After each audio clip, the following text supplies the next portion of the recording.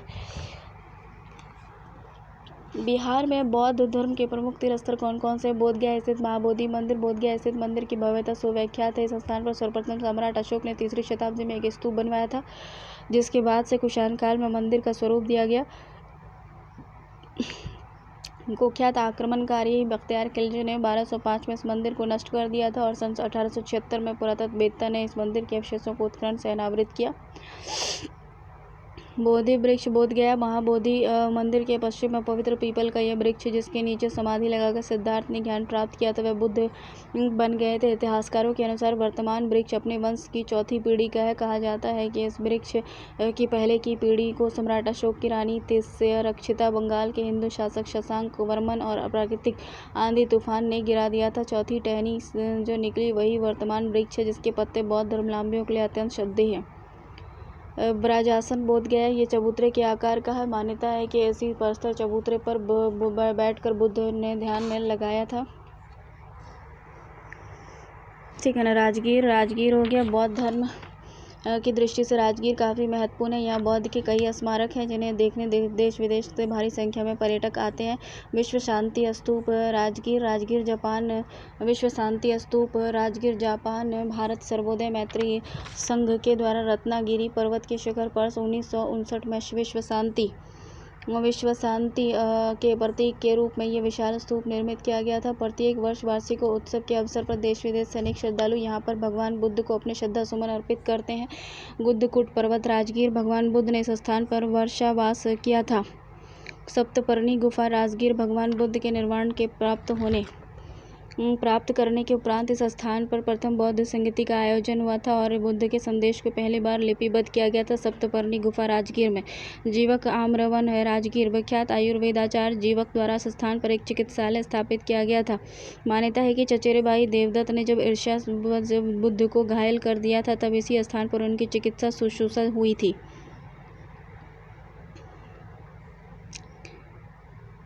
वेणु one Bihar Rajgir. Magadh सम्राट बिंबिसार द्वारा ये वेणु वन भगवान बुद्ध को निवास के लिए उपहार में दिया गया था। यह स्थान भगवान बुद्ध को बहुत प्रिय था। वेणु वन। वैशाली। भगवान बुद्ध के निर्वाण प्राप्ति के बाद उसकी पवित्र अस्थियों को मुख्य श्रद्धालुओं द्वारा जिन स्तूपों के नीचे सुरक्षित किया गया था, उन्हीं स्तूपों में से एक स्तूप वैशाली में है। इस स्तूप की खुदाई से प्रस्तर मंजूषा में संरक्षित भगवान बुद्ध की पवित्र अस्थियाँ हैं। इस स्तूप की खुदाई से प्रस्तर मंजूषा में संरक्षित भगवान बुद्ध की पवित्र अस्थियां और अन्य सामग्रियां प्राप्त हुई हैं, जिन्हें अस्थायी रूप से पटना संग्रहालय में रखा गया है। बिहार में जैन धर्मों के पवित्र स्थल कौन कौन से हैं? देखो, जैन कमल दह पटना। गुलजार बाग रेलवे स्टेशन के निकट ही कमलदह नामक क्षेत्र में जैनियों का प्राचीन मंदिर है। कुंडग्राम वैशाली।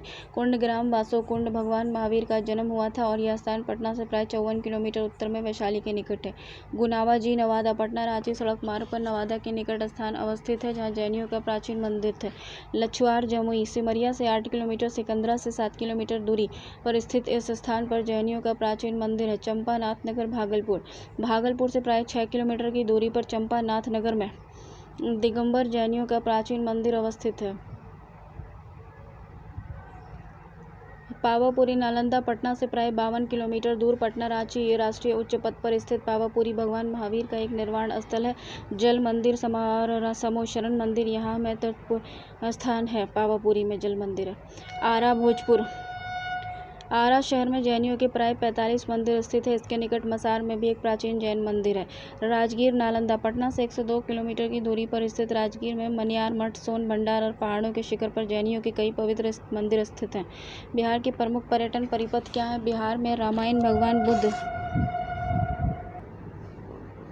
देखो, राजगीर नालंदा पटना से 102 किलोमीटर की दूरी पर स्थित राजगीर के मनियार मठ सोन भंडार पहाड़ों के शिखर पर जैनियों के कई पवित्र मंदिर स्थित हैं।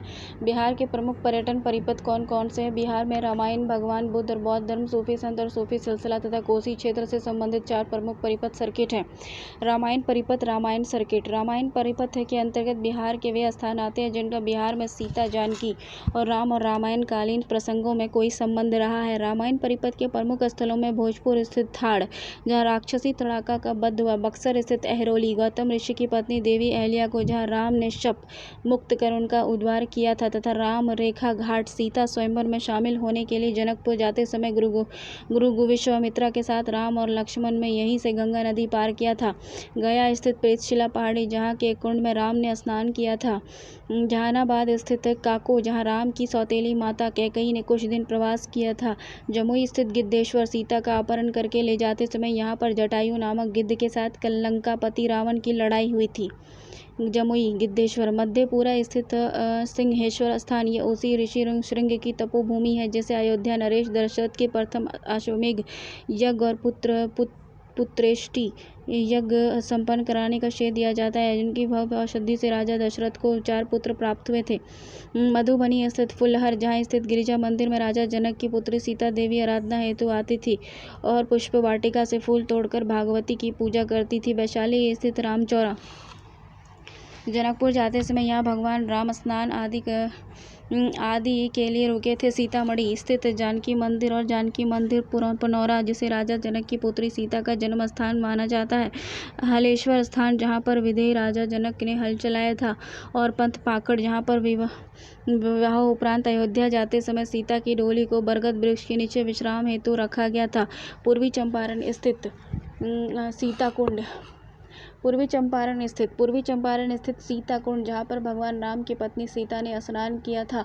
पश्चिमी चंपारण स्थित चनकीगढ़, जिसे जानकी गढ़ भी कहा जाता है, यहाँ राजा जनक के किले का अवशेष देखा जा सकता है। पश्चिमी चंपारण स्थित चनकीगढ़, जिसे जानकीगढ़ भी कहा जाता है, यहाँ राजा जनक के किले का अवशेष देखा जा सकता है। मुंगेर स्थित सीताकुंड, अग्नि परीक्षा के पश्चात शरीर की तपन को शांत करने के लिए सीता ने यहाँ पर स्नान किया था। मुंगेर में, सीताकुंड में। नवादा स्थित सीतामढ़ी, जहाँ पर भगवान राम द्वारा निर्वासित किए जाने के बाद वाल्मीकि मुनि के आश्रम के निकट गुफा में सीता ने वास किया था और यहीं पर उनके दोनों पुत्र लव और कुश ने भगवान राम की सेना से युद्ध किया था। उनके अतिरिक्त सारण स्थित रिबिलगंज, गोदना और दरभंगा स्थित अहियारी अथवा अहल्या स्थान, पश्चिमी चंपारण स्थित वाल्मीकि नगर आदि भी रामायण परिपथ के अंतर्गत आते हैं। रामायण परिपथ के अंतर्गत आने वाले उपयुक्त स्थानों से संबंधित विवरण पौराणिक उल्लेखों, आख्यानों और स्थानीय अवधारणाओं और किंवदंतियों पर आधारित है। बुद्ध सर्किट, ठीक है। बुद्ध सर्किट को देखो। बुद्ध सर्किट, गौतम बुद्ध से जुड़े अनेक स्थल बिहार की धरती पर आज दुनिया भर के श्रद्धालुओं और सैलानियों के लिए उपासना और पर्यटन के प्रमुख केंद्र के रूप में प्रसिद्ध है। केंद्र और राज्य सरकारों ने इन बौद्ध स्थलों के महत्व को देखते हुए इसे पर्यटन और बौद्ध परिपथ और बुद्ध परिक्रमा के रूप में विकसित करने की योजना बनाई है। जापान सरकार की मदद से भी बौद्ध स्थल का काफ़ी विकास और उद्धार किया गया है। बौद्ध परिपथ के तहत मुख्य रूप से बोध गया, राजगीर, नालंदा, वैशाली, लौरिया, नंदनगढ़, केसरिया, विक्रमशिला,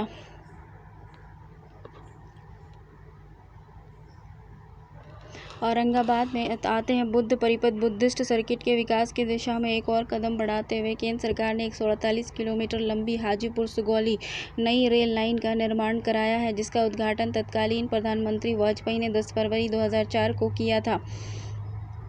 सुगौली।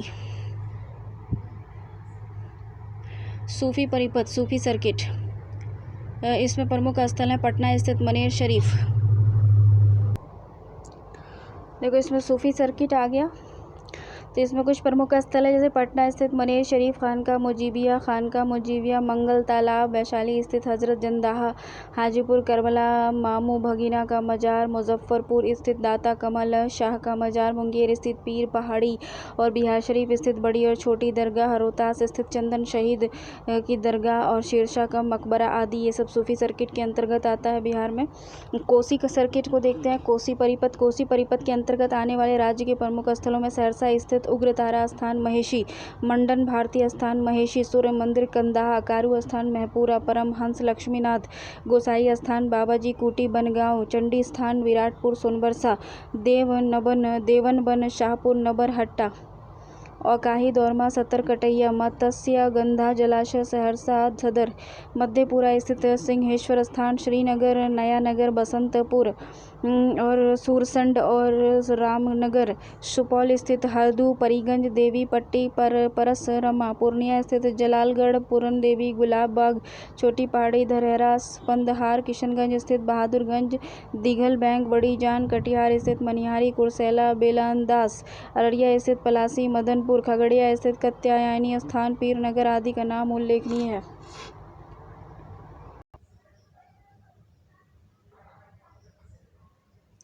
देखो बिहार में कला और संस्कृति, ठीक है ना। चैत्य बुद्ध की स्मृति में बने स्मारक और समाधि को बौद्ध ग्रंथों में चैत्य कहा जाता है। वास्तुकला की दृष्टि से इनका नाम स्तूप रखा गया है। बिहार का वैशाली चैत्यों का गढ़ माना जाता है। राजगृह में भी चैत्य बनाए गए थे। बिहार बौद्ध भिक्षुओं के ठहरने का स्थान बिहार कहलाता था। इन विहारों में रहकर भिक्षु और भिक्षुनियाँ साधना करते थे। यहाँ स्थाविर आचार्य आदि के संरक्षण में रहकर साधना की जाती थी। चीनी यात्री ह्वेनसांग ने नालंदा के विहारों का वर्णन अपने यात्रा वृत्तांतों में किया है। गुफाएं हो गया, पर्वत को काटकर बनाई गई गुफाएं मौर्यकालीन की वास्तुकला के अद्भुत नमूने हैं। भिक्षुओं के निवास के लिए अशोक और उसके पौत्र दशरथ ने इसका निर्माण करवाया था। यहाँ गुफाएं पत्थर की चट्टानों को खोखला करके बनाई गई थी, जो अध्यवसाय और धैर्य की सूचक मानी जाती थी। प्राचीनकालीन वास्तुकला कला की प्रगति के स्पष्ट साक्ष्य बिहार में मौर्यकाल लगभग 4वीं शताब्दी ईसा पूर्व से उपलब्ध होने लगते हैं और इस समय वास्तुकला की विशेष प्रगति हुई। मौर्यकालीन स्थापत्य के नमूने पटना, राजगीर, गया के समीप बराबर की पहाड़ियों में देखे जा सकते हैं। पटना के दक्षिणी भाग में कुम्हरार से एक मौर्यकालीन विशाल कक्ष के अवशेष मिले हैं, जिससे 80 स्तंभ थे। यह संभवतः किसी सभागार या राजमहल का हिस्सा था। केवल इसके खंभों के अवशेष बचे रह गए हैं। ये गोलाकार खंभे पत्थर की एक विशाल शिला को काटकर बनाए गए थे और इसमें कोई जोड़ नहीं था। इसमें कलात्मक सुंदरता और चमकीली पॉलिश के कारण और भी बढ़ गई, जिसका कारण यह चिकना और चमकीला बनाया गया था। पत्थर पर चमकीली पॉलिश का उपयोग मौर्य वास्तुकला की उत्कृष्ट विशेषता है। इसके नमूने अशोक द्वारा निर्मित स्तंभ और तत्कालीन मूर्तियों पर भी देखे जा सकते हैं। इन खंभों की बनावट पर ईरानी कला का प्रभाव स्पष्ट है। इनकी एकास्म बनावट और इनका गोल आकार ईरानी स्तंभों के समान है, किंतु दोनों में अंतर यह है कि ईरानी शैली के खंभों के शीर्ष पर कुल बेल और पक्षों के खंभों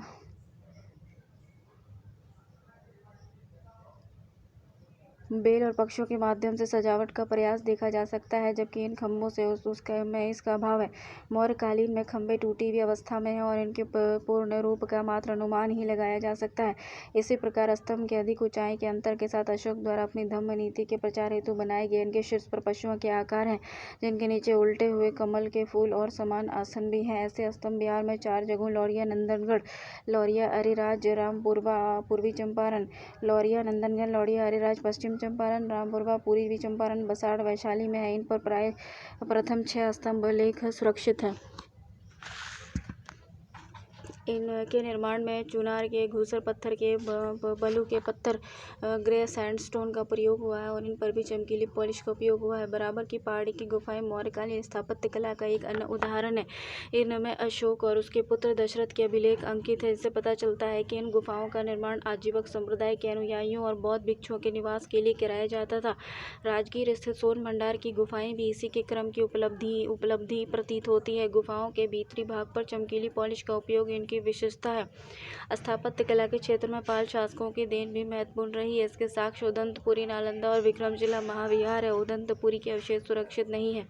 नालंदा में विभिन्न युगों के बने मंदिर स्तूप बिहार देखे जा सकते हैं। भिक्षुओं के रहने के आवास एक निश्चित योजना के आधार पर बने हैं, जिसमें खुले आंगन के चारों ओर बरामदे हैं और इनके पीछे कमरे हैं। इमारतें 2 मंजिला थी, इनमें सीढ़ियों की व्यवस्था थी। अंत्यचक से प्राप्त विक्रमशिला महाविहार के अवशेष पाल युगीन स्थापत्य की विशिष्टता की ओर भी स्पष्ट करते हैं। यहाँ एक मंदिर और स्तूप के अवशेष मिले हैं। दोनों ही ईंट के बने हैं और इनमें पत्थर और मिट्टी की बनी गौतम बुद्ध की विशाल मूर्तियां हैं। दीवारों के बाहरी हिस्से पर मिट्टी की तख्तियों से सजावट का काम लिया गया है। इन पर बौद्ध धर्म और वैष्णव मत दोनों का ही प्रभाव है तथा इस समय सामान्य जीवन के दृश्य भी दृष्ट हुए हैं। मध्यकालीन वास्तुकला देखो 12वीं शताब्दी के अंत में बिहार पर तुर्कों का अधिकार हो गया था और स्थापत्य कला के क्षेत्र में तुर्क अफगान मुगल शासक की विशिष्ट देन रही है। तुर्क काल की सबसे महत्वपूर्ण इमारत बिहार शरीफ स्थित मलिक इब्राहिम या मलिक बयां का मकबरा है। इसका निर्माण 1353 ईस्वी में हुआ और इस पर दिल्ली की समकालीन तुगलक शैली का प्रभाव है। इसकी सीधी प्रेरणा गयासुद्दीन तुगलक के मकबरे से ली गई है, जिसका प्रमाण ढलानी दीवारों और लंबोदर गुंबद में देखे जा सकते हैं। अफगानी शैली का प्रतिनिधित्व सहसराम में स्थित 3 मकबर जो हसन खान, शेरशाह और इस्लाम शाह के हैं से होते हैं। शेरशाह का मकबरा बिहार में ही नहीं बल्कि समस्त भारत में अफगान स्थापत्य का सर्वश्रेष्ठ नमूना है।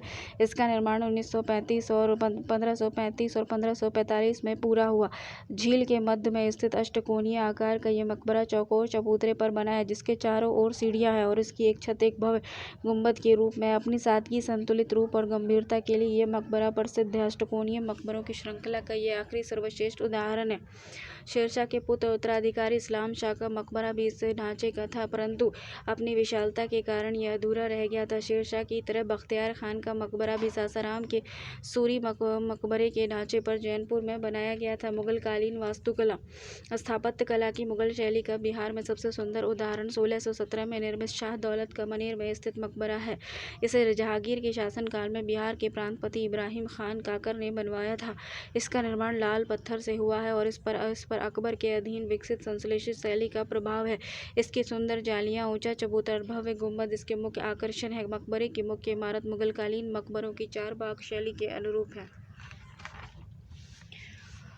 इस काल में बिहार के जो थोड़े से हिंदू मंदिर निर्मित हुए थे, इनमें पटना से 18 मील की दूरी पर अवस्थित वेंकटपुर का शिव मंदिर, जिसके लिए राजा मानसिंह ने आर्थिक सहायता की व्यवस्था की थी, प्रसिद्ध है। रोहतासगढ़ में निर्मित हरिश्चंद्र मंदिर के निर्माण का श्रेय भी राजा मानसिंह को ही जाता है। देखो, आधुनिक वास्तुकला देखते हैं। यूरोपीय व्यापारियों के आगमन से यूरोपीय स्थापत्य की शैली का प्रभाव भी बिहार से जुड़ा। पटना कलेक्ट्री समाहरणालय और पटना कॉलेज के भवन हॉलैंड की शैली से प्रभावित हैं। पटना सिटी स्थित पादरी की हवेली और बांकीपुर चर्च की इमारतें गॉथिक शैली का प्रतिनिधित्व करती हैं। पटना स्थित राजभवन, मुख्य सचिवालय, उच्च न्यायालय की इमारतों पर यूरोपीय पुनर्जागरण काल की शैली का प्रभाव है, जबकि हिंद इस्लामी शैली के प्रवर्ती उदाहरण पटना संग्रहालय के सुल्तान पैलेस की इमारतों में देखा जा सकता है।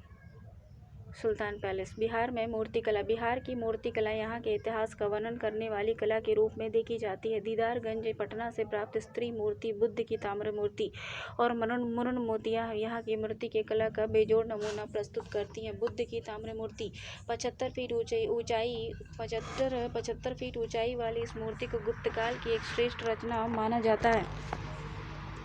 ये भागलपुर सुल्तानगंज से मिली थी और फिलहाल ये इंग्लैंड के बर्मिंघम के एक संग्रहालय में रखी हुई है। दीदारगंज से प्राप्त स्त्री मूर्ति, इसे मौर्य काल की श्रेष्ठ मूर्ति माना जाता है। 15 फीट ऊंचाई वाली ये मूर्ति एक स्त्री यक्षी की और उस पर विशेष प्रकार की चमक है। मूर्ति के दाहिने हाथ में चंबर और इसकी केशराशि गुथी हुई है। इसकी लंबाई से चूड़ियाँ और गले में मुक्ताहार है और इस मूर्ति को पटना के दीदारगंज से प्राप्त किया गया था। मीनू मूर्तियाँ गुप्तकालीन नारी सौंदर्य की प्रतीक। इन मूर्तियों के निर्माण के दौरान सांचे का उपयोग किया जाता था। बुद्ध और पौराणिक देवी देवताओं की इन मूर्तियों का सौंदर्य अप्रतिम माना जाता है।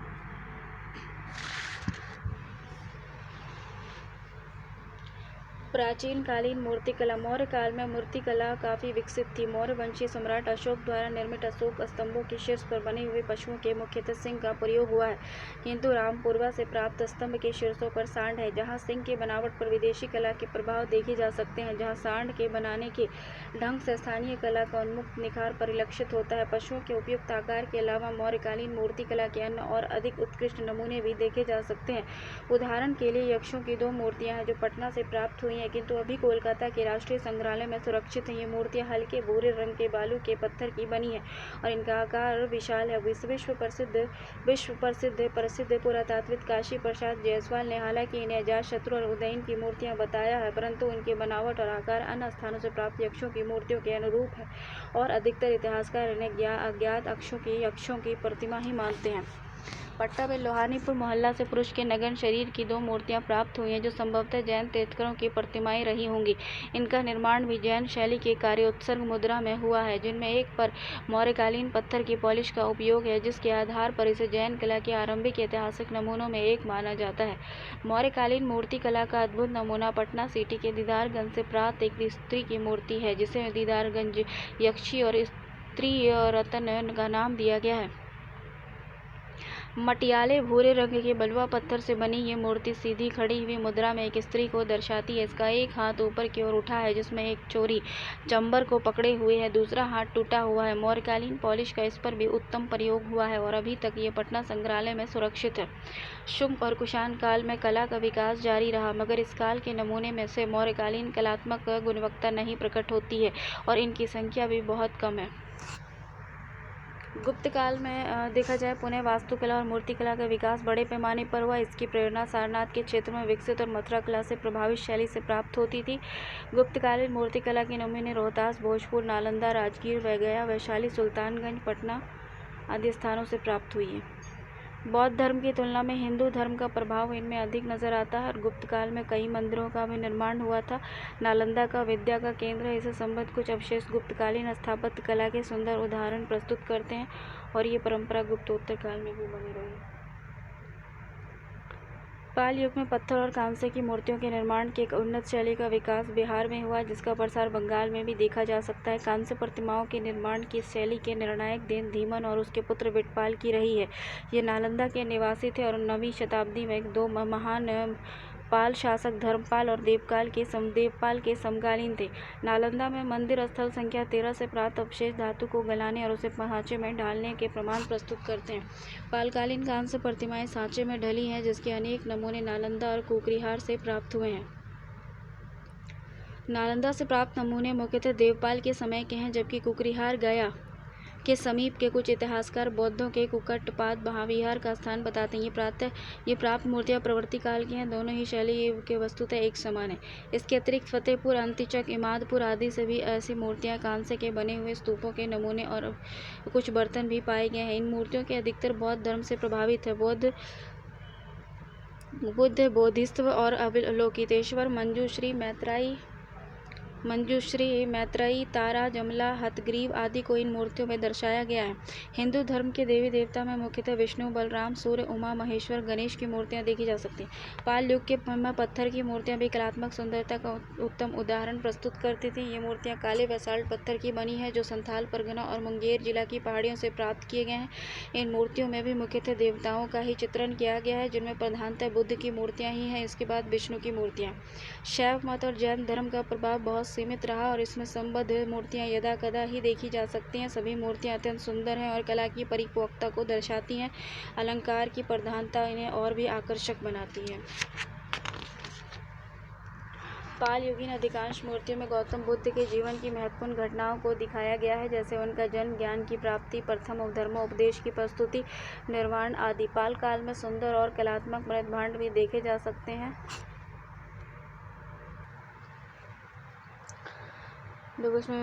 पाल काल में सुंदर और कलात्मक मृदभांड भी देखे जा सकते हैं। इनके कुछ उल्लेखनीय उदाहरण भागलपुर के समीप अंतिचक में विक्रमशिला महाविहार के अवशेष से प्राप्त हुए। ऐसी मूर्तियां दीवार पर सजावट के लिए बनाई जाती थी। इन मूर्तियों में धार्मिक और सामान्य जीवन के दृश्य देखे जा सकते थे। लोगों में रहन सहन और खान पान, वेशभूषा, क्रियाकलाप, क्रीड़ा, मनोरंजन, सुख दुख, रीति रिवाज, संस्कार आदि में भी झलक इसमें देखी जा सकती है। इन कलाकृतियों में धार्मिक प्रभाव स्पष्ट है। बुद्ध, बोधिसत्व, तारा आदि की प्रस्तुति, बौद्ध धर्म और विष्णु और आदि वराह और अर्धनारीश्वर, सूर्य और हनुमान की प्रस्तुति हिंदू धर्म के प्रभाव को स्पष्ट करती है। इस युग की कलात्मक सुंदरता का एक उत्कृष्ट उदाहरण एक तख्ती है, जिस पर एक स्त्री बैठी हुई है। मुद्रा में दिखाया गया है। दाहिनी पैर और दाहिना पैर बाएं पैर पर रखा है और शरीर झुका हुआ है। एक हाथ में आईना लिए वे अपने रूप को निहार रही है और दूसरे हाथ की उंगलियों से अपनी मांग में सिंदूर भर रही है। बिहार में चित्रकला। बिहार में मौर्य, पाल और गुप्त और प्राचीन और मध्यकालीन राजवंशों ने चित्रकला के विकास में महत्वपूर्ण योगदान दिया। पाल युग में चित्रकला की भी उल्लेखनीय प्रगति हुई है। पांडुलिपियों के चित्रण के अतिरिक्त दीवारों पर चित्र बनाने के उदाहरण भी इस काल में देखे जा सकते हैं। ऐसी चित्रित पांडुलिपि ताड़पत्र पर लिखी गई है, जिनके श्रेष्ठ उदाहरण है अष्ट साहसिक और प्रज्ञापरित और पंचरक्षक। ये दोनों कैम्ब्रिज विश्वविद्यालय की पुस्तकालय में सुरक्षित हैं।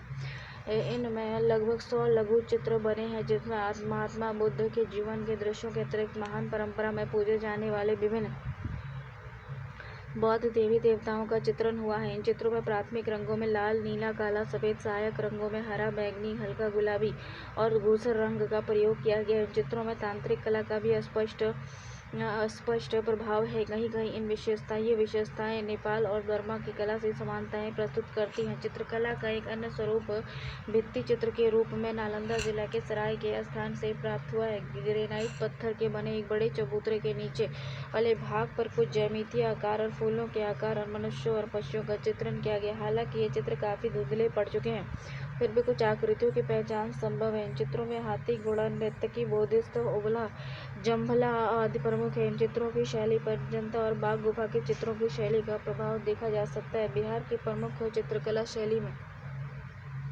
पटना कलम, मधुबनी पेंटिंग, थंका पेंटिंग, मंजूषा कला शैली विशेष रूप से लोकप्रिय है। पटना शैली, पटना कलम। शाहजहां के बाद चित्रकला का ह्रास होने लगा। औरंगजेब ने चूंकि कला की ओर ध्यान नहीं दिया, इसलिए उसके शासनकाल में कला का लगभग अंत ही हो गया। फलतः सन 1730 के आसपास वे सभी चित्रकार जो दिल्ली दरबार के गौरव समझे जाते थे, आजीविका के लिए देश के विभिन्न भागों की ओर पलायन करने लगे। ऐसे चित्रकारों के मुख्यतः 3 दल थे। एक दल दक्षिण भारत में, दूसरा उत्तर भारत में और तीसरा दल मुर्शिदाबाद जाकर रहने लगा। सन 1760 के आसपास वे वहां से पलायित हो गए और पटना चले गए। ये सभी चित्रकार पटना, सीधी के लोधी कटरा, मुगलपुरा, दीवान मोहल्ला, नित्यानंद कुआं और मचरहट्टा में रहने लगे और चित्रकारी करने लगे। कुछ कलाकार दानापुर में, कुछ आरा में बस गए। चित्रकारी करने वाले इन सभी के चित्रों की शैली को पटना शैली कलम कहा जाने लगा। इस शैली पर एक और मुगल शाही शैली का प्रभाव था, दूसरी ओर तत्कालीन ब्रिटिश शैली का भी। साथ ही साथ इसमें स्थानीय विशेषताएं भी स्पष्ट हैं। इन्हीं के सम्मिश्रण से इस शैली की अपनी पृथक पहचान बनी। पटना कलम के चित्र लघु चित्रों की श्रेणी में आते हैं, जिन्हें अधिकतर कागज और कहीं कहीं हाथी दांत पर बनाया गया। सामान्यतः इन चित्रों में दैनिक जीवन के दृश्य और जनसाधारण के जीवन के चित्रण हुआ, यथा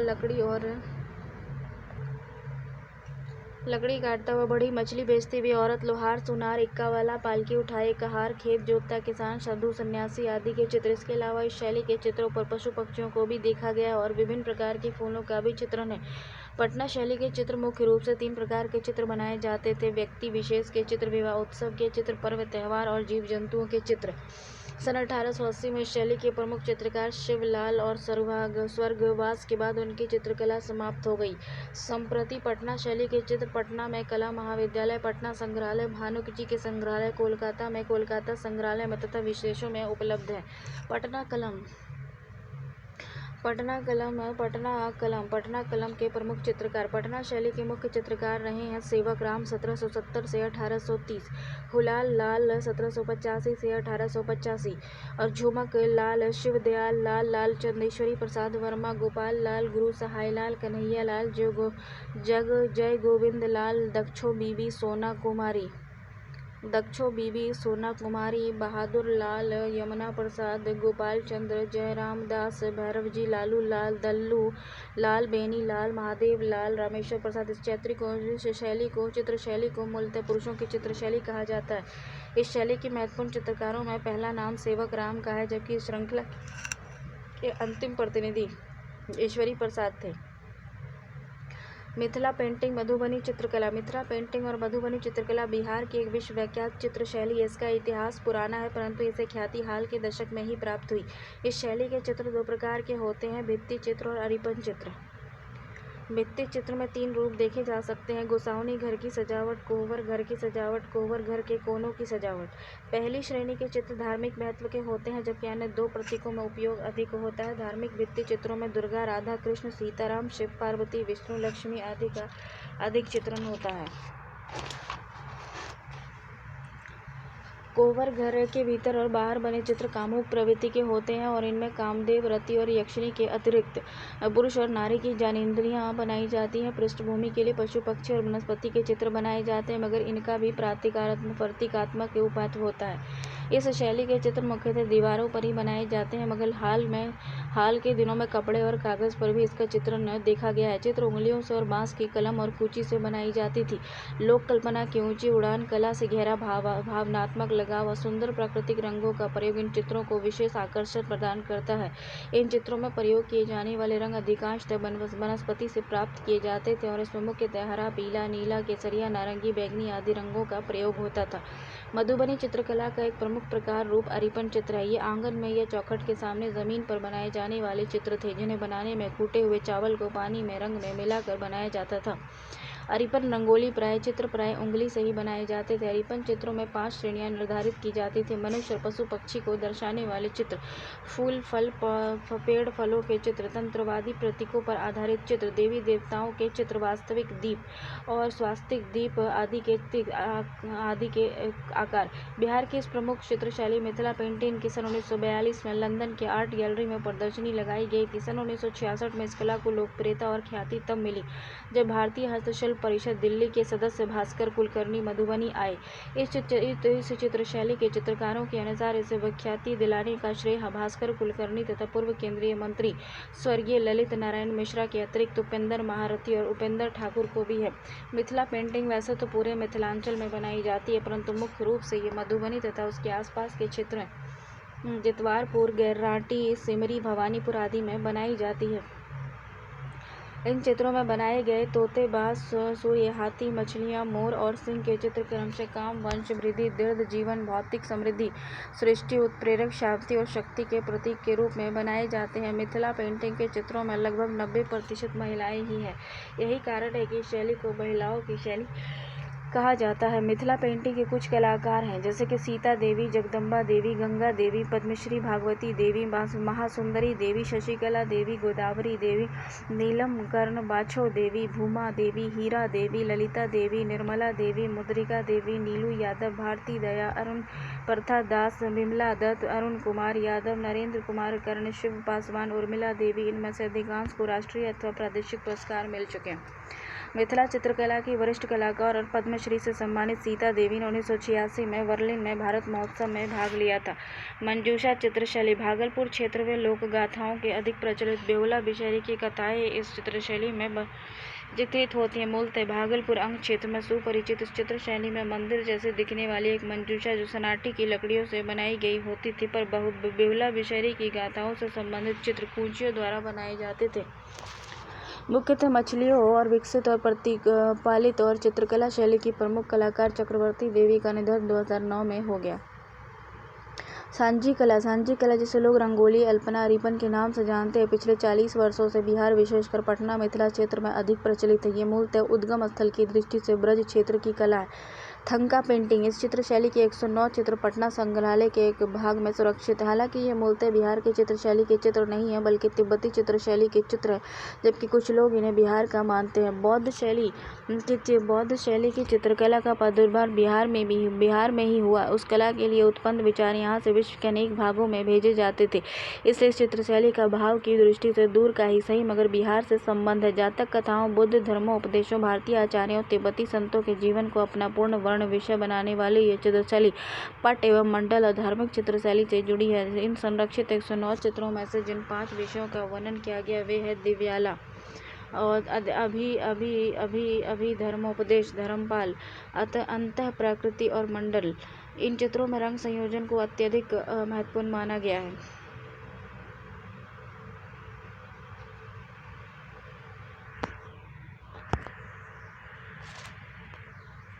भारत में गीत और संगीत।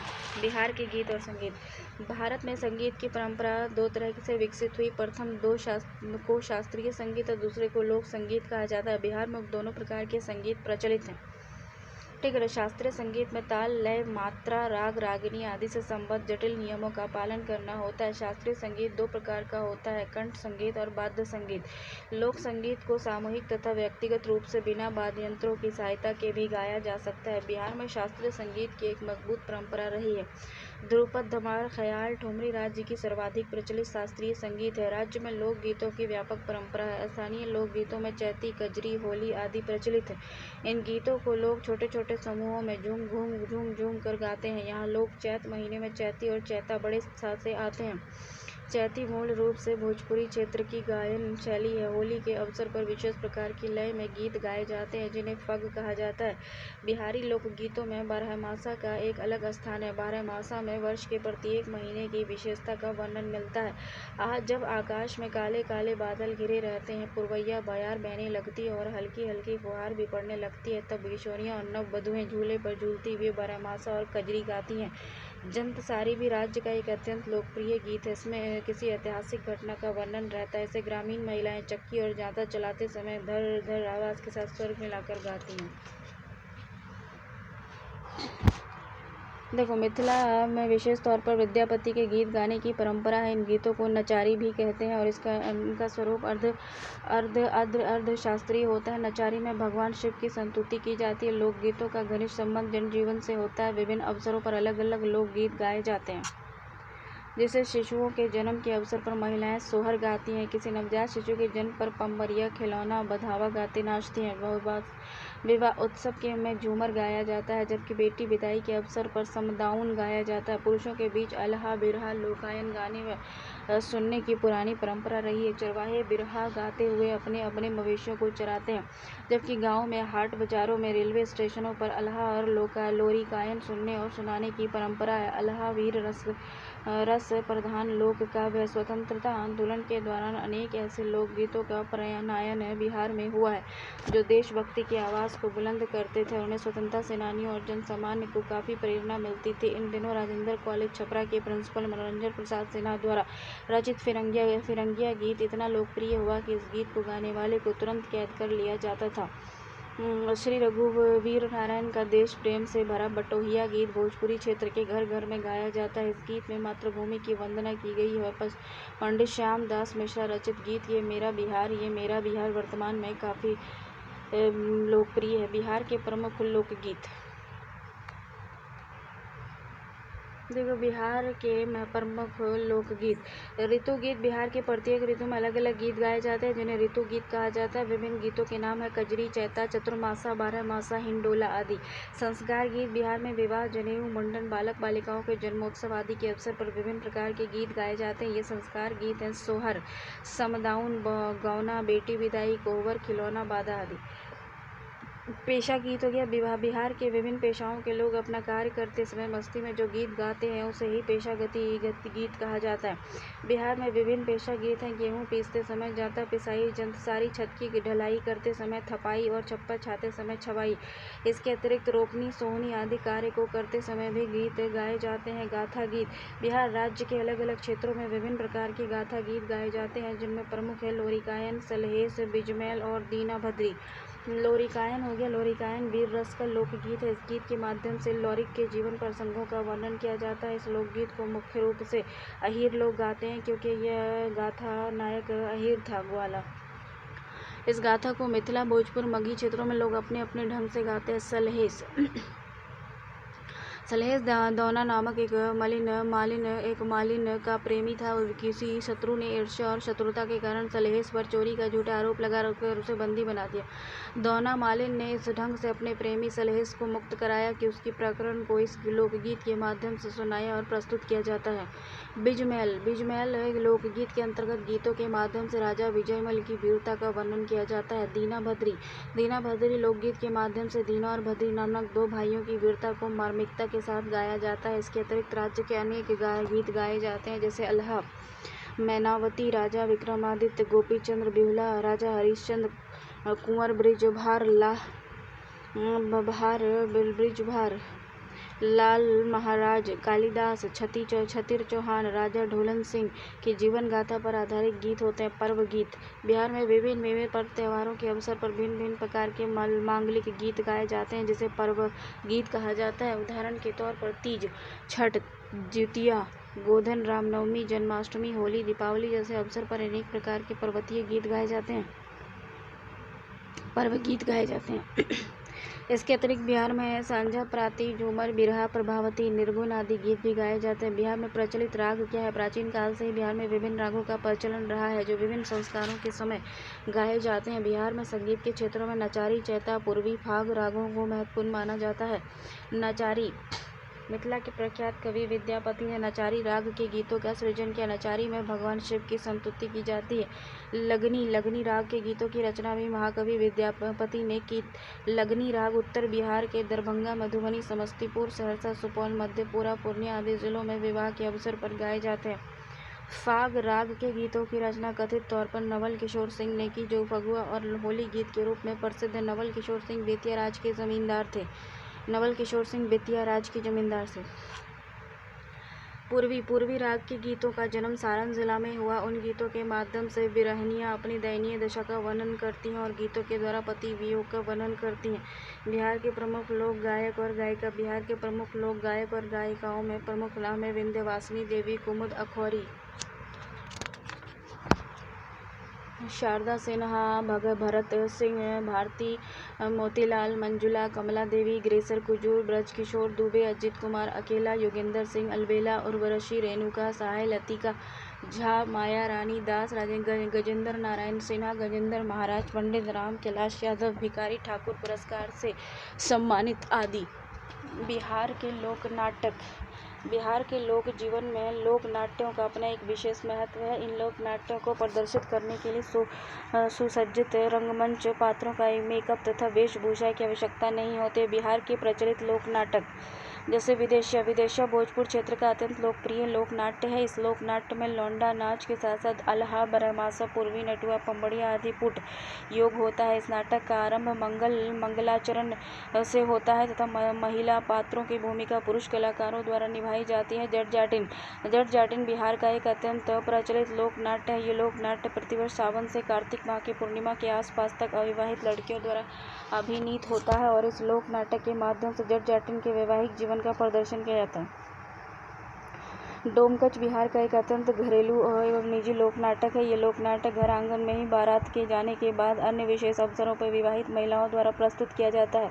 इस लोक नाटक का सार्वजनिक प्रदर्शन नहीं किया जाता है क्योंकि इसके अंतर्गत हास्य, परिहास, अश्लील भाव और संवाद को प्रदर्शित किया जाता है। समा चकेवा बिहार में प्रतिवर्ष कार्तिक माह में शुक्ल पक्ष की सप्तमी से पूर्णमासी तक आयोजित किया जाता है। ये भाई बहन से संबंधित लोक नाट्य और पर्व है। ये लोक नाट्य के अंतर्गत पात्र तो मिट्टी द्वारा निर्मित समा चकेवा को बनाया जाता है किंतु अभिनय बालिकाओं द्वारा किया जाता है और इसके अंतर्गत सामूहिक गीतों के माध्यम से प्रश्नोत्तर शैली के विषय में वस्तु को प्रस्तुत किया जाता है। कीर्तनिया बिहार का एक भक्तिपूर्ण लोक नाट्य है। इस लोक नाट्य के अंतर्गत भगवान श्री कृष्ण की लीलाओं का वर्णन भक्ति गीतों के माध्यम से किया जाता है। भाकुली बंका। इस लोक नाटक के अंतर्गत भी जट जाटिन नृत्य किया जाता है। ये प्रतिवर्ष सावन से कार्तिक माह तक आयोजित किया जाता है। बिहार के प्रमुख लोक नृत्य कठघोड़वा नृत्य हो गया। इस नृत्य में लकड़ी तथा बांस की खपचियों द्वारा निर्मित सुसज्जित घोड़े को नर्तक अपने कमर में बांध लेता है तथा आकर्षक वेशभूषा बनाकर नृत्य करता है। देहाती क्षेत्रों में ये नृत्य आज भी लोकप्रिय है। यह बिहार के अलावा उत्तर प्रदेश पूर्वी भागों में भी प्रचलित है। इस नृत्य में लोक संस्कृति का दर्शन होता है। जोगीड़ा नृत्य होली के अवसर पर ग्रामीणों द्वारा सामूहिक रूप से किया जाता है। इसमें एक दूसरे को रंग अबीर लगाते हुए सभी लोग जोगीड़ा गाते और नृत्य करते हैं। इस नृत्य में मौज मस्ती की प्रधानता होती है। नृत्य बिहार में काफ़ी प्रचलित है। लौंडा नृत्य विवाह और अन्य मांगलिक अवसर पर लड़कों द्वारा लड़की का स्वांग बनाकर किया जाता है। यह नृत्य बिहार में मुख्य रूप से भोजपुर क्षेत्र में प्रचलित है। इस नृत्य का सर्वाधिक प्रचलन विवाह के अवसर पर तथा विशेषकर बारातों में है। पंबड़िया नृत्य जन्म आदि के अवसर पर पुरुषों और किन्नरों द्वारा किया जाता है। इस नृत्य में पुरुष नर्तक घाघरा चोली पहनकर ढोल माजीरा बजाते हैं और लोक गीत गाते हैं और नृत्य करते हैं। धोबिया नृत्य बिहार के भोजपुर क्षेत्र में धोबी समाज में प्रचलित है। ठीक है, और इस नृत्य को मुख्यतः विवाह और अन्य मांगलिक अवसरों पर सामूहिक रूप से प्रस्तुत किया जाता है। इस नृत्य को प्रस्तुत करते हुए नृतक श्रृंगार रस गीत भी गाते हैं। करिया झूमर महिला प्रधान लोक नृत्य है जो मिथिला क्षेत्र में काफ़ी प्रचलित है। इस नृत्य में लड़कियां अपनी सहेलियों के साथ हाथ में हाथ डालकर घूमती हुई गाती और नृत्य करती हैं। झरनी नृत्य मुहर्रम के अवसर पर नर्तकों और ताजिया के साथ चलने वाले हसन और हुसैन के जंगियों द्वारा झरने नृत्य किया जाता है। नृत्य में नर्तक शोक गीत गाते हैं और अपने अभिनव द्वारा शोक अभिव्यक्ति भी करते हैं। विद्यापति नृत्यों के विद्यापति नृत्य में मिथिला के महान कवि विद्यापति के पदों को गाया जाता है, नृत्य किया जाता है। ये एक सामूहिक नृत्य है जो बिहार के पूर्णिया जिले और आसपास के क्षेत्रों में विशेष प्रचलित है। लोग खोल्डिन नृत्य वेश्याओं अथवा व्यावसायिक महिलाओं द्वारा शुभ अवसर पर आमंत्रित अतिथियों के मनोरंजन हेतु प्रस्तुत किया जाता है। खोल्डिन नृत्य को बिहार में सामंतवादी व्यवस्था की देन माना जाता है। झिझिया नृत्य राजा चित्रसेन और उनकी रानी के प्रेम प्रसंगों पर आधारित है। यह नृत्य सिर्फ महिलाओं के द्वारा किया जाता है। इस नृत्य में ग्रामीण महिलाएं अपनी सखी सहेलियों के साथ एक घेरा बना लेती हैं और घेरे के बीच में एक महिला जो मुख्य नर्तकी की भूमिका निभाती है वह सिर पर घड़ा लेकर नृत्य करती है। बिहार में सिनेमा देखो, बिहार में निर्मित प्रथम फिल्म है पुनर्मिलन का निर्माण व प्रदर्शन 1931 में हुआ था। इस फिल्म का निर्माण औरंगाबाद के महाराजा ने किया था। औरंगाबाद का महाराजा था देव, उसने किया था। इसके निर्देशन में किया गया था। औरंगाबाद के महाराजा थे देव, उसके निर्देशन में किया गया था धीरेन गांगुली, जिसके निर्देशक थे धीरेन गांगुली। देखो, भोजपुरी सिनेमा भारत की संभवतः प्रथम भोजपुरी फिल्म गंगा मैया तोहे पियरी चढ़ैबो का मुहूर्त पटना स्थित शहीद स्मारक के पास विधानसभा भवन के सामने किया गया था। बिहार की फिल्म किसी आंचलिक भाषा में बनने वाली इस प्रथम फिल्म के निर्माण वस्तुतः किसी भोजपुरी फिल्म के निर्माण का विचार सर्वप्रथम नरगिस दत्त भोजपुरी फिल्म के निर्माण का विचार सबसे पहले स्वर्गीय नरगिस दत्त प्रख्यात सिने अभिनेत्री नरगिस दत्त की अभिनेत्री की मां जद्दन बाई नरगिस दत्त अभिनेत्री की जो मां थी वो जद्दन बाई के मन में आया था और उन्होंने अभिनेता स्वर्गीय नजीर हुसैन जो गाजीपुर उत्तर प्रदेश के निवासी थे को इस दिशा में कुछ करने को प्रेरित किया। तो नरगिस दत्त की जो माँ थी नरगिस दत्त की अभिनेत्री माँ जद्दन बाई के मन में आया था और उसने अभिनेता स्वर्गीय नजीर हुसैन जो गाजीपुर उत्तर प्रदेश के निवासी थे को इस दिशा में कुछ करने के लिए प्रेरित किया। जद्दन बाई की बात मन में रखकर नजीर हुसैन ने बिहार निवासी बच्चालाल पटेल से इस संबंध में बातचीत की। इसके बाद इन दोनों ने बिहार के ही श्री विश्वनाथ प्रसाद बीपी शाहाबादी को फिल्म निर्माण में धन लगाने के लिए तैयार किया। धन की व्यवस्था हो जाने पर गंगा मैया तोहे पियरी चढ़ैबो नामक फिल्म बनने की योजना बनाई गई। इस फिल्म में गीतकार शैलेंद्र और संगीतकार चित्रगुप्त वर्तमान समय में चर्चित युवा संगीतकार युगल आनंद और मिलिंद के पिता बिहार के ही निवासी थे। इस प्रथम भोजपुरी श्वेत श्याम फिल्म के मधुर गीत संगीत अत्यंत लोकप्रिय हुए तथा ये फिल्म अत्यंत सफल हुई। असीम कुमार, कुमकुम, नजीर हुसैन अभिनीत गंगा मैया तोहे पियरी की सफलता के बाद भोजपुरी में अनेक 1961 से 1994 और 126 फिल्में बनी। 1961 से 1994 तक 126 फिल्में बनी, जिनमें से भिखारी ठाकुर की विदेशिया, सुजीत कुमार की दंगल और नजीर हुसैन की बलम परदेशिया और अशोक चंद्र जैन की धरती मैया और गंगा किनारे मेरा गाँव अतिरिक्त माई हमारा दूल्हा फिल्म आदि काफ़ी सफल रही। प्रख्यात फिल्म अभिनेता शत्रुघ्न सिन्हा ने भी बिहारी बाबू नामक एक भोजपुरी फिल्म का निर्माण किया।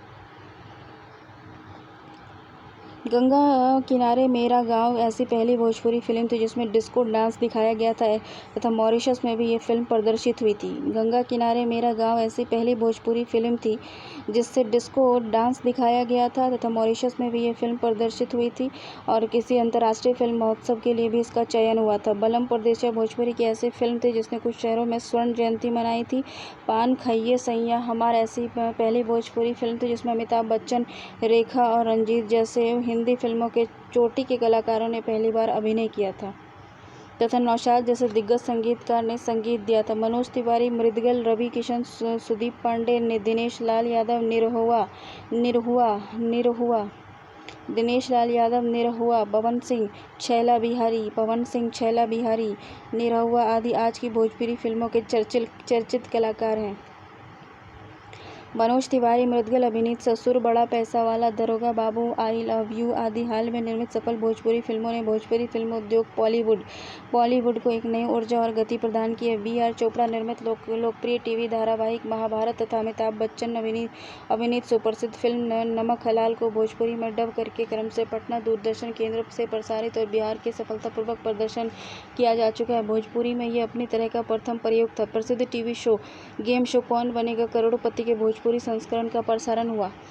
प्रसिद्ध टीवी गेम शो कौन बनेगा करोड़पति के भोजपुरी संस्करण का प्रसारण महुआ चैनल पर हो रहा था और इस शो को शत्रुघ्न सिन्हा ने संचालित होस्ट किया था। मैथिली सिनेमा। मैथिली की प्रथम फीचर फिल्म ममता गवाई गीत का निर्माण इस सदी के 7वें दशक के आरंभ में हुआ था, किंतु किसी कारणवश उस समय ये फिल्म अधूरी रह गई। बाद में मिथिलांचल के प्रसिद्ध गायक युगल, रविंदर और महेंद्र ने इस फिल्म को पूरा किया और 1982 में ये फिल्म प्रदर्शित हुई और इस फिल्म में प्यारे मोहन सहाय और अजरा ने क्रमशः नायक और नायिका अजरा की भूमिका निर्वहन की। मैथिली की प्रथम प्रदर्शित फिल्म थी कन्यादान, जो मैथिली के लब्ध प्रतिष्ठित हास्य व्यंग लेखक हरिमोहन झा की कहानी पर बनी हुई थी। ये फिल्म काफ़ी लोकप्रिय हुई। मैथिली में बनी तीसरी फिल्म थी जय बाबा बैद्यनाथ, जिसका प्रदर्शन 8वें दशक में ही हुआ, किंतु इस फिल्म में मैथिली के साथ साथ कुछ अन्य भाषाओं का प्रयोग हुआ। फिल्म में हिंदी फिल्मों के लोकप्रिय अभिनेता विश्वजीत को ने काम किया था। ललका पाग का प्रदर्शन अभी हाल ही में हुआ था, किंतु गोनू झा और पहुअन मिथिला ब्राह्मण गोनू झा, पाहुन और मधु श्रावणी आदि मैथिली की कुछ ऐसी फिल्में हैं जिनके निर्माण की योजना पूरी नहीं हो पाई। ऐना कहते दिन, बड़का साहेब मैथिली की 2 प्रमुख वीडियो फिल्में हैं जिनका निर्माण आनंद मिश्रा ने किया। इसके अतिरिक्त महाकवि विद्यापति पर वृत्त चित्र का निर्माण सूचना और जनसंपर्क विभाग द्वारा किया गया। इसके अतिरिक्त महाकवि विद्यापति पर एक वृत्त चित्र का निर्माण सूचना एवं जनसंपर्क विभाग के द्वारा किया गया। मगही सिनेमा। पूर्ण रूप से मगही में निर्मित प्रथम फिल्म थी मैया, जिसका प्रदर्शन 1964 में हुआ था। नालंदा चित्र प्रतिष्ठान के बैनर तले बनी एन प्रसाद निर्माता की इस फिल्म की कथा और लेखक निर्देशन फनीज मजुमदार और संवाद लेखक थे ब्रजभूषण। इस फिल्म के लिए गीत लिखा था प्रेम धवन और विंध्यवासिनी देवी ने तथा इसके संगीतकार थे चित्रगुप्त। मगही में बनी दूसरी फिल्म थी मोरे मन मितवा, जिसके निर्माता थे R.D. बंसल और लेखक संवाद लेखक निर्देशक थे गिरीश रंजन। इस फिल्म में हरिश्चंद्र प्रियदर्शी के लिखे गीतों को संगीत ने संवारा था और दत्ता राम ने। वैसे ही हिंदी में निर्मित गौतम गोविंदा कल हमारा है कल का और राकेश रोशन की फिल्म खुद गर्ज में भी मगही भोजपुरी मिश्रित भाषा का इस्तेमाल हुआ है।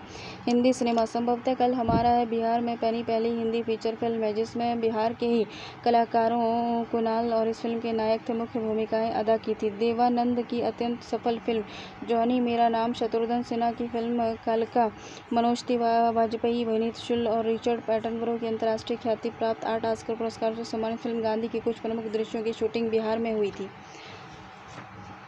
देवानंद की अत्यंत सफल फिल्म जॉनी मेरा नाम, शत्रुघ्न सिन्हा की फिल्म कालका और मनोज वाजपेयी की अभिनीत शुल और रिचर्ड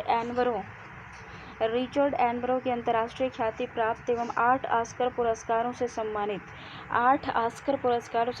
फिल्म गांधी के कुछ प्रमुख दृश्यों की शूटिंग बिहार में हुई थी। हिंदी फिल्मों में बिहार के अनेक चर्चित कलाकारों ने अत्यंत महत्वपूर्ण योगदान दिया था। इन कलाकारों में संगीतकार चित्रगुप्त, आनंद मिलिंद, गायक उदित नारायण और अभिनेता तिवारी रामायण तिवारी, सुजीत कुमार, शत्रुघ्न सिन्हा, शेखर सुमन और मनमोहन भूषण। हिंदी फिल्मों में बिहार के अनेक चर्चित कलाकारों ने अत्यंत महत्वपूर्ण योगदान दिया है। इन कलाकारों में संगीतकार चित्रगुप्त, आनंद मिलिंद और गायक उदित नारायण ये भी बिहार का था। उदित नारायण, अभिनेता तिवारी, उसका सुजीत कुमार, उसका शत्रुघ्न सिन्हा, उसका शेखर सुमन, उसका मनमोहन, उसका भूषण तिवारी, प्यारे मोहन सहाय, अभिनेत्री कुमकुम रेखा सहाय, प्रेमलता मिश्रा। अतिरिक्त वर्तमान में चर्चित युवा कलाकारों में मनोज वाजपेयी, नीतू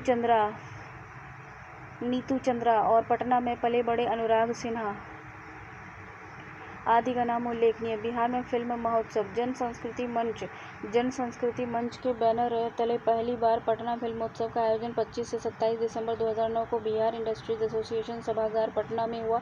इस महोत्सव में मुख्य अतिथि गिरीश कसरावल्ली की फिल्म गुलाबी टॉकीज, ऋतिक घटक की कोमल कंधार और सत्यजीत रे की सदगति, अरविंद सिन्हा की दुई पाटन के बीच आदि की 16 बहुचर्चित और सार्थक फिल्मों का प्रदर्शन हुआ। अप्रैल 2008 में पटना के रीजेंट सिनेमा हॉल में तीसरे पटना फिल्म फेस्टिवल महोत्सव का आयोजन हुआ। इस महोत्सव में हिंदी, भोजपुरी, अंग्रेजी, जर्मन, स्वीडिश, रूसी भाषा की 23 फिल्में दिखाई गई। इस महोत्सव में Chak De India, Jab We Met, Black and White, Taare Zameen पर जैसी चर्चित हिंदी फीचर फिल्मों के साथ ला स्ट्रा ड्रा और जैसी विदेशी फिल्मों और NFDDC की फिल्मों को भी प्रदर्शकों ने काफ़ी सराहा।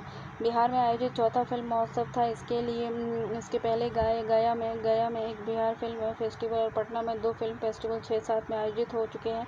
अब बिहार या पटना में प्राय हर साल फिल्म फेस्टिवल आयोजित होते हैं।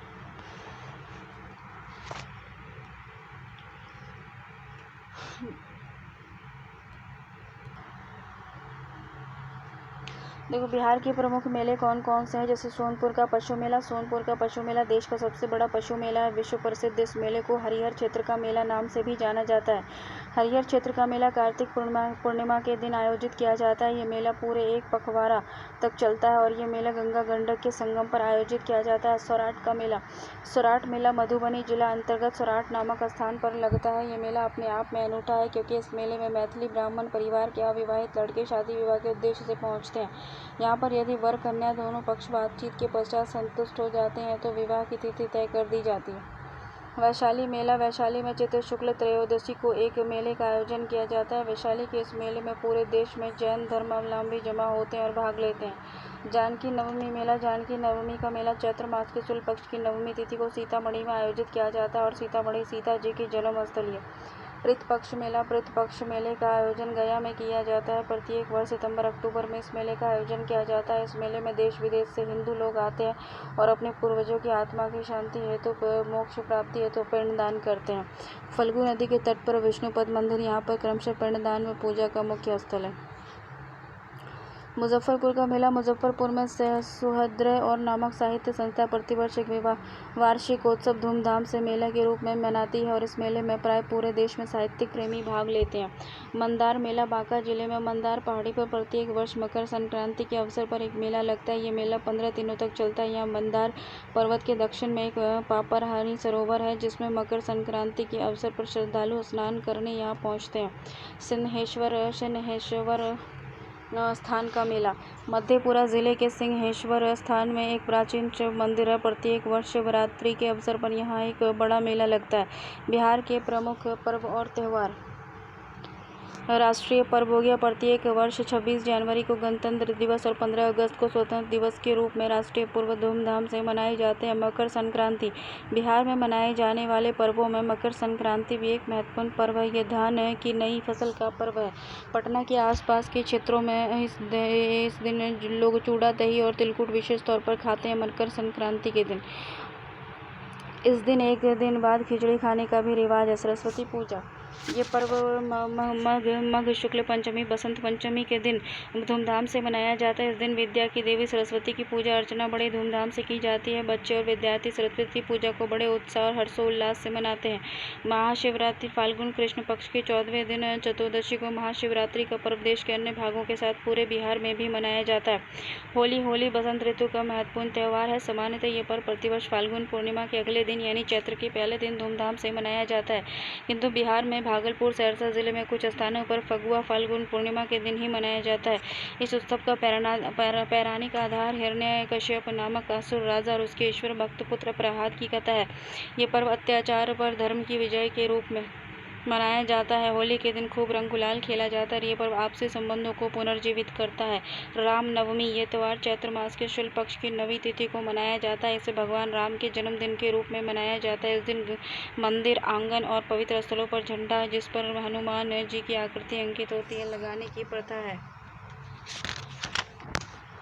महावीर जयंती। भगवान महावीर का जन्म दिवस प्रत्येक वर्ष चैत्र शुक्ल त्रयोदशी को बड़े धूमधाम से मनाया जाता है और जैन धर्म के प्रवर्तक और अंतिम 24वें तीर्थंकर के जन्म दिवस के अवसर पर मंदिरों को सजाया जाता है तथा विभिन्न सांस्कृतिक कार्यक्रमों का आयोजन किया जाता है। बुद्ध जयंती। यह त्यौहार वैशाख माह की पूर्णिमा को बड़ी श्रद्धा और धूमधाम से मनाया जाता है। ये त्यौहार बैसाख माह की पूर्णिमा को बड़ी श्रद्धा और धूमधाम से मनाया जाता है। इसी दिन बिहार में बोधगया में बोधि वृक्ष के नीचे भगवान बुद्ध को परम ज्ञान प्राप्त हुआ था। बैसाख। बट सावित्री। ये पर्व विशेष रूप से मिथिलांचल में विवाहित महिलाओं द्वारा मनाया जाता है। बट सावित्री प्रत्येक वर्ष ज्येष्ठ पक्ष की अमावस्या तिथि के दिन सुहागिन महिला द्वारा बट वृक्ष बरगद के पेड़ के नीचे सावित्री और ब्राह्मणी की पूजा विधि पूर्वक की जाती है और इस दिन पवित्र पतिव्रता स्त्रियों द्वारा वट वृक्ष के चारों ओर धागा बांधा जाता है और अपने पति के दीर्घ जीवन की कामना की जाती है।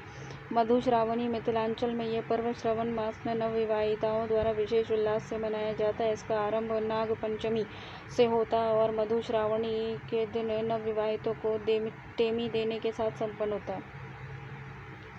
रक्षाबंधन यह त्यौहार श्रावण माह की पूर्णिमा तिथि को मनाया जाता है। इस दिन बहनें अपने भाइयों की कलाई पर राखी बांधती हैं, जिसका एक प्रमुख उद्देश्य भाइयों द्वारा बहनों की रक्षा का संकल्प लेना है। कृष्णाष्टमी भादो महीने के कृष्ण पक्ष की अष्टमी तिथि को कृष्ण अष्टमी मनाई जाती है। मान्यता अनुसार इसी तिथि को अर्धरात्रि में भगवान श्री कृष्ण ने जन्म लिया था और इस अवसर पर दिन भर उपवास करके मध्य रात्रि में कृष्ण जन्मोत्सव मनाया जाता है। हरितालिका तीज भाद्र शुक्ल पक्ष की तृतीय तिथि को बिहार में महिलाएं अक्षयसा की कामना करती हैं। हरितालिका तीज व्रत करती हैं और इस अवसर पर वे किसी मंदिर के समीप वट वृक्ष की पूजा करती हैं। अनंत चतुर्दशी भाद्र शुक्ल पक्ष की चतुर्दशी 14वीं तिथि को भगवान अनंत की पूजा की जाती है और पूजा अर्चना के उपरांत भक्त जनों की बाह पर अनंत रक्षा सूत्र बांधा जाता है। जितिया पुत्रवर्ती महिलाओं द्वारा अपने पुत्र के दीर्घ जीवन की कामना से ये व्रत अश्विनी कृष्ण अष्टमी के दिन रखा जाता है। ये अवसर पर महिलाएं विधान के अनुसार 24 से 36 घंटे तक बिना अन्न जल ग्रहण किए उपवास रखती हैं और जीमूत वाहन की पूजा अर्चना करती हैं। पितृ पक्ष और महालया अश्विनी मास के कृष्ण पक्ष को पितृ पक्ष के रूप में मनाया जाता है। 15 दिनों की इस अवधि में हिंदू लोग अपने पितरों का श्रद्धा कर्म और तर्पण करते हैं। गया में फल्गु नदी के किनारे इस अवसर पर एक पखवाड़े तक देश विदेश के लोग आकर अपने अपने पितरों को पिंडदान करते हैं और अश्विन मास की अमावस्या तिथि को पितृ विसर्जन के साथ पितृ पक्ष का समापन होता है। इस दिन महालया मनाया जाता है। दशहरा हिंदुओं के सर्वाधिक महत्वपूर्ण पर्व में से एक है। ये पर्व अश्विन महीने के शुक्ल पक्ष के प्रतिदिन प्रतिपदा पहली तिथि से दशमी तिथि तक मनाया जाता है और इस तिथि पर 10 दिवसीय आयोजन शारदीय नवरात्र में माँ दुर्गा की पूजा की जाती है और कुछ स्थानों पर रामलीला का भी आयोजन होता है। पूजा के निमित्त राज्य भर में माँ दुर्गा सहित अन्य देवी देवताओं की प्रतिमाएं स्थापित की जाती हैं और उन प्रतिमाओं का विसर्जन दशमी तिथि को होता है और इसे विजय दशमी भी कहते हैं। विजयदशमी के दिन राजधानी पटना के गांधी मैदान में रावण वध का आयोजन किया जाता है, जिसके अंतर्गत रावण, कुंभकर्ण और मेघनाद का पुतला दहन और समारोह पूर्वक किया जाता है। दीपावली ये पर्व कार्तिक मास की अमावस्या को बड़ी धूमधाम से मनाया जाता है और हिंदू इसे भगवान राम की रावण पर विजय के बाद अयोध्या वापसी के रूप में मनाते हैं। वैश्य लोग इस दिन को अपने बही खाते बदलते हैं। दीपावली के पूर्व घरों दुकानों की सफाई पुताई और रंगाई होती है, उन्हें सजाया जाता है। इस दिन रात्रि को दिए जलाए जाते हैं और गणेश लक्ष्मी की पूजा होती है और घरों में पकवान और मिठाई बनते हैं और बच्चे आतिशबाजी और पटाखे फोड़ते हैं। गोवर्धन पूजा दीपावली के अगले दिन कार्तिक शुक्ल प्रतिपदा को गोवर्धन पूजा की जाती है। प्रचलित मान्यता के अनुसार इस दिन भगवान कृष्ण ने गोवर्धन पर्व उठाकर गोकुलवासियों को प्रचलित मान्यता के अनुसार इस दिन भगवान कृष्ण ने गोवर्धन पर्व उठाकर गोकुलवासियों की इंद्र देवता के प्रकोप से रक्षा की थी। इस दिन राज्य के कई स्थानों पर पशु क्रीड़ा का भी आयोजन किया जाता है। यम द्वितीय और चित्रगुप्त पूजा कार्तिक शुक्ल द्वितीय तिथि को दिन यम द्वितीय, भैया दूज और भरत द्वितीय का पर्व मनाया जाता है। यह गोधन की पूजा पूरे बिहार में होती है और इस अवसर पर बहनें अपने भाइयों के दीर्घ जीवन के लिए यमराज की पूजा करती हैं। इसी दिन कायस्थ समाज के लोग दवात पूजा अर्थात भगवान चित्रगुप्त की पूजा करते हैं। छठ पर्व ये बिहार का द्वितीय और प्रसिद्ध पर्व है। इस दिन सूर्य भगवान की पूजा अर्चना की जाती है और इस पर्व में कार्तिक मास की षष्ठमी तिथि को अस्त होते हुए अस्ताचलगामी सूर्य को तथा अगले दिन सप्तमी को प्रातः उदित होते हुए सूर्य को अर्घ्य दिया जाता है और अर्घ्य किसी तालाब, झील या नदी के किनारे दिया जाता है। देवोत्थान यह पर्व कार्तिक मास में शुक्ल पक्ष की एकादशी को मनाया जाता है। लोग इस पर्व पर विशेषतः भगवान विष्णु की पूजा करते हैं और ऐसी मान्यता है कि उस दिन भगवान विष्णु 4 मास के शयन के पश्चात जगाते हैं। कार्तिक पूर्णिमा हो गई। यह पर्व पूरे बिहार में मनाया जाता है और लोग इस दिन प्राय हर घर में होती है। भगवान विष्णु की पूजा इस दिन हर घर में होती है। गुरु गोविंद सिंह जन्म दिवस ये त्यौहार पौष माह के शुक्ल पक्ष की सप्तमी तिथि को सिखों और अंतिम गुरु गोविंद सिंह जी के जन्म दिवस के रूप में मनाया जाता है। ये सिखों का प्रमुख पर्व है और इस दिन पटना के गुरुद्वारा तख्त श्री हरमिंदर के भव्य समारोह का आयोजन होता है।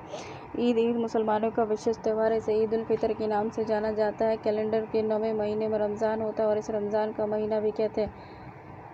इस तरह इस माह इस्लाम धर्म के पवित्र ग्रंथ कुरान शरीफ की रचना पूरी हुई थी। रमज़ान के बाद इस खुशी में चांद निकलते हैं कि एक दूसरे दिन ईद मनाई जाती है और मुसलमान के लिए खुशी का त्यौहार है। इस दिन लोग मस्जिद जाकर नमाज अदा करते हैं और आपस में गले मिलकर खुशी प्रकट करते हैं। बकरीद इस्लाम धर्माइयों द्वारा वार्षिक पंचांग कैलेंडर के अंतिम महीने में इस पवित्र पर्व को मनाया जाता है। इब्राहिम द्वारा खुदा के आदेश से अपने पुत्र इस्माइल का स्वयं बलिदान करने और उसके पुत्र के पुनर्जीवित हो जाने की खुशी में इस पर्व को हर्षोल्लास से मनाया जाता है और इस पवित्र पर्व को ईद उल जुहा के नाम से भी जाना जाता है।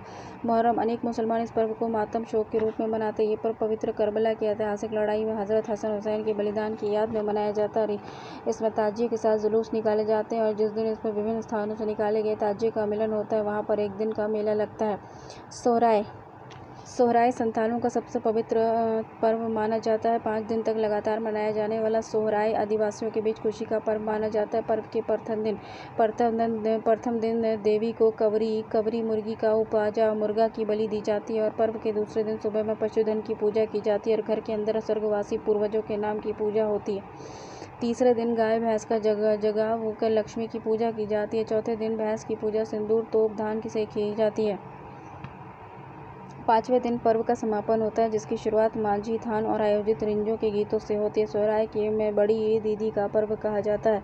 सरहुल उरांव जनजाति का सबसे महत्वपूर्ण पर्व है। खेती आरंभ करने के पूर्व यह त्यौहार मनाया जाता है। इसमें सरना अर्थात सखुए के कुंज में पूजा की जाती है और सखुए के कुंज को उरांव अत्यधिक पवित्र मानते हैं। पुरोहित इसे पाहुन कहते हैं और इसकी पूजा करते हैं। इसका पर्व इतना महत्वपूर्ण है कि दूर दूर रहने वाले आदिवासी भी सरहुल के दिन अपने घर जाते हैं और लड़कियाँ ससुराल से मैके आ जाती हैं। कर्मा भादो महीने के शुक्ल पक्ष के एकादशी को कर्मा पर्व मनाया जाता है। ये भी उरांवों का एक महत्वपूर्ण पर्व है। गैर आदिवासी हिंदू भी इस पर्व को मनाते हैं लेकिन आदिवासियों में इसका अपेक्षाकृत अधिक महत्व है। इस दिन अखरा में कर्मा वृक्ष की एक डाली गाड़ी जाती है और अखरा नाच के मैदान को कहते हैं और अखरा में इसी डाली की पूजा की जाती है। पूजा के पूर्व 24 घंटे का उपवास किया जाता है और अखरा में रात भर नाचा और गाया जाता है। गीत में कर्मा धर्मा की कहानी होती है। ईस्टर ईसाइयों का महत्वपूर्ण त्यौहार है। गुड फ्राइडे के बाद आने वाले रविवार को ईस्टर कहा जाता है। मान्यता है कि रविवार के दिन कृष्ण ईसा फिर से जीवित हो उठे थे। यही कारण है कि ईसाइयों का हर रविवार को चर्च जाकर प्रार्थना करते हैं। ईसाई लोग हर रविवार को चर्च जाके प्रार्थना करते हैं। क्रिसमस ईसाइयों का सबसे बड़ा खुशी का पर्व है। ये पर्व प्रत्येक साल 25 दिसंबर को मनाया जाता है और इस तिथि को प्रभु ईसा का जन्म हुआ था। इस दिन प्राय सभी ईसाई चर्च जाकर सामूहिक प्रार्थना में भाग लेते हैं और नए कपड़े पहनते हैं और अपने रिश्तेदारों मित्रों आदि से मिलकर उन्हें क्रिसमस की शुभकामनाएं देते हैं। बिहार के प्रमुख पुरस्कार और सम्मान देखो। बिहार में राजभाषा विभाग द्वारा ग्रंथ पुरस्कार योजना के तहत दिए जाने वाले पुरस्कार है। बिहार विषयक ग्रंथ पुरस्कार बिहार की भूमि प्राकृतिक संपदा संस्कृति भाषा साहित्य कला और जनजीवन के लिए मिलता है। डॉक्टर गियर्सन पुरस्कार बिहार की लोक भाषाओं मैथिली और मगही में लिखित पुस्तकों में दिया जाता है। गियर्सन और भिखारी ठाकुर पुरस्कार भोजपुरी भाषा में लिखित पुस्तक के लिए होता है। लघु कथा पुरस्कार लघु कथा पर मिलता है। डॉक्टर फादर कामिल बुल्की पुरस्कार भक्ति साहित्य पर हिंदी में लिखित काव्य नाटक उपन्यास शोध प्रबंधन समालोचना और विधाओं में के मौलिक ग्रंथों पर दिया जाता है। विद्याकर कवि पुरस्कार राजभाषा के रूप में हिंदी के विभिन्न पहलुओं पर लिखित पुस्तक। अखिल भारतीय ग्रंथ पुरस्कार भारतीय संस्कृति आधुनिक भारतीय साहित्य और राष्ट्रीय एकता और हिंदी और भारतीय भाषाओं के साहित्य की तुलनात्मक अध्ययन जैसे चाणक्य पुरस्कार है। बिहार राजभाषा विभाग द्वारा विभिन्न पुरस्कार दिए जाते हैं जैसे चाणक्य पुरस्कार राजनीतिक शास्त्र के क्षेत्र में होता है। चाणक्य पुरस्कार राजनीतिक शास्त्र के इसमें मिलता है। मंडन मिश्रा पुरस्कार धर्म और दर्शन में मिलता है। विद्यापति पुरस्कार हिंदी के रचित लोक साहित्य में मिलता है। आर्यभट्ट पुरस्कार विज्ञान में मिलता है। उसके बाद उपेंद्र महारथी पुरस्कार कला और शिल्प के लिए मिलता है। अयोध्या प्रसाद खन्नी पुरस्कार हिंदी भाषा लिपि के लिए मिलता है। काशी प्रसाद जायसवाल पुरस्कार इतिहास और संस्कृति के लिए मिलता है। राजा राधिका रमन प्रसाद सिंह पुरस्कार उपन्यास और कहानी के लिए मिलता है। शिव पूजन सहाय पुरस्कार ललित निबंधन स्मरण और यात्रा वृत्तांत के लिए मिलता है। राम वृक्ष बेनीपुरी पुरस्कार नाटक और रंगमंच में मिलता है। केदारनाथ मिश्रा प्रभात पुरस्कार काव्य रचना के लिए और नलिन विलोचन शर्मा पुरस्कार समालोचना के लिए। गोरखनाथ सिंह पुरस्कार अर्थशास्त्र के लिए। डॉक्टर सच्चिदानंद पुरस्कार विधि साहित्य के लिए। अमरनाथ झा पुरस्कार बाल साहित्य के लिए। लक्ष्मी नारायण सुधांशु पुरस्कार हिंदी भाषा साहित्य से संबंधित शोध के लिए। गोपाल सिंह नेपाली पुरस्कार नवगीत के लिए और फणीश्वर नाथ रेणु पुरस्कार आंचलिक कथा कृति के लिए दिया जाता है।